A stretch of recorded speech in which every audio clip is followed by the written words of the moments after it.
Another comfortable win there for Manchester United this evening. 3-0 away at Aston Villa. Much of what most Manchester United fans expected from this evening's game at Villa Park.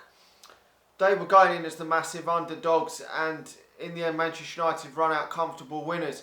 We made it difficult for ourselves early on in the game before getting a dubious penalty to take the lead. Now, it wasn't a penalty in my opinion, but Manchester United took the lead, and to be honest, if the ref or VAR give a penalty and it's not a penalty, then that's not our fault. We've been given the penalty, and you just dispatch the penalty and you accept it. Bruno Fernandes dispatching that penalty, which was great to see. So many goals and assists so far in his Manchester United career, and another one to add to his collection. Now, we didn't really ever get going in that first half, to be honest, but a wonderful strike from Mason Greenwood. Really, really good strike that was from the young Englishman. Jesus Christ, where is this geezer from? I mean, fucking hell, this guy has just got... Just when you think of goals, you think of Mason Greenwood banging them in. Just as soon as he gets the ball, he's thinking, hit that fucking ball so fucking hard on target, and that is going in the back of the net. He really is. That seems to be the geezer's aim, and just walloped it home, and that was right on the struck of half time. That was almost into about 4 minutes, I think, or 5 minutes of injury time. It was so late in the game, in that first half. But that really put the game to bed, in my opinion. I couldn't see Aston Villa getting 2 or 3 goals then from that stage on, when they were 2-0 down. And I was hoping that Manchester United could actually step it up in the second half and add some more goals to their game. Because if Manchester United are to get ahead of Leicester City on goal difference, we have to up it quite a bit to get above them on goal difference if it does come down to that. I personally think that we're going to finish above Leicester City. And at this moment in time, you just feel confident that Manchester United are going to win every game at this moment in time that we've got remaining till the end of the season. I know Aston Villa, no disrespect to them, but they are absolutely fucking shite. But at this moment in time, you just think we're going to win every game. And it was nice in the second half to see Paul Pogba get a nice strike on target in the bottom corner just to seal the game. And we've had other chances. Martial's hit the bar as well in this game. But it is so pleasing to see that we're just cruise control in that second half. In the end, when we're 3-0 up, 2-3-0 up, certainly when you're 3-0 up, we must be the absolute... I mean, at this moment in time, we must be the most on-form team in Europe's top 5 leagues. We really must be out of the teams that are still playing games. Anyway, I don't think there's another team out there in Europe that is playing as well as Manchester United at this moment in time. And I know we're going to get so many people still slag Manchester United off, but this is 17 games now unbeaten for Manchester United, and even I'm starting to think that maybe Manchester United have really turned the corner now.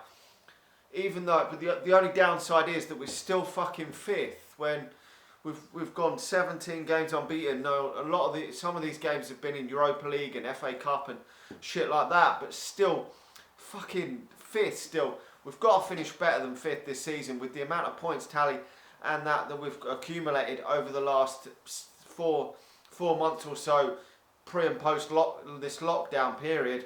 We've really got to be finishing higher than 5th. We really do.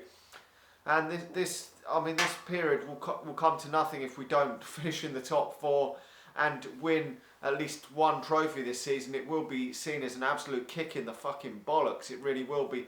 If none of these things come off, considering how well we played, it will just seem doom and gloom. But some real positives again. Obviously, the Mason Greenwood strike, and at this moment in time, to me, Mason Greenwood seems like the first name on the fucking team sheet. He really does. And I think that's 16 goals now and about 4 or 5 assists. I don't know. I'm actually starting to get to the stage where I'm going to lose count of how many goals the geezer's getting.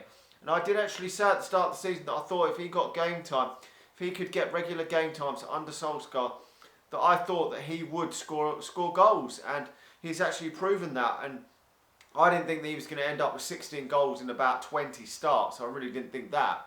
But I thought that he would probably end up putting himself into the starting lineup on a regular basis earlier than he did. So therefore have about that could potentially be the case that he could get to 20 goals in a season. And with a lot of games in the Europa League and that, it is feasible that he could have got to 20 goals, but not in about 19, 20 starts. That has been ridiculous. And he's got the second best, I think, goals to minutes ratio in the Premier League, which is fucking ridiculous. I think it's only behind Sergio Aguero, and he's got like 9 goals now this season. So I didn't see that coming, because I still thought that there was probably, because of his age, I thought that the likes of Aubameyang were still better than him, and the likes of Harry Kane and people like that, but he's been injured. But I thought there was still players that were better than him in terms of the forward options out there. But to be honest, he is one of the best forwards at this moment in time in the Premier League. He really is, and he's only going to get better. I mean, the only downfall tonight is that I would have liked to have seen the Marcus Rashford goal. He hasn't been his best since this coming back from this lockdown. Or Anthony Martial didn't score either. But to be honest, if Greenwood continues to fucking bang the goals in like he is doing, do we really give a fuck if the others are scoring at this moment in time? I mean, I would like them to. It would be healthy to get a number of different goal scorers on the score sheet. We've got 3 tonight. It's nice to see Paul Pogba, as I said, back with a goal. It's been a long time. It's his first goal of the season. I know he's been injured a lot, but it's great to see him smiling as well. Hopefully we see some more of him dancing in the dressing room, because that's what we want to see. Manchester United winning, players happy. When Manchester United win, you dance. You're happy. Who gives a fuck whether people criticise? Do what you want when we win. Good to see Manchester United. We're getting back to where we were under Sir Alex Ferguson, these sort of runs. Whether we can get back to winning titles and shit like that under Solskjaer, like Premier League titles and Champions Leagues, I don't know, but we could still get back to winning FA Cups and Europa Leagues under this guy, because we have turned the corner. Anyway, let me know your thoughts on the game tonight. Really pleased with that. Comfortable win for Manchester United. It takes us that step closer to Champions League football next season. It takes us that bit closer to the 3rd position, which I think Manchester United can still achieve this season. That is my overall goal. 3rd position, FA Cup, Europa League, in the bag. Get that done, and it will be a fucking wonderful season for Manchester United to end the season. Then next season we go and we have a crack at that title. Like the video, subscribe to the channel if you're new. If you're watching it on Facebook, then head over to All Things Man United on YouTube and subscribe there. And I'll talk to you all again soon. See ya.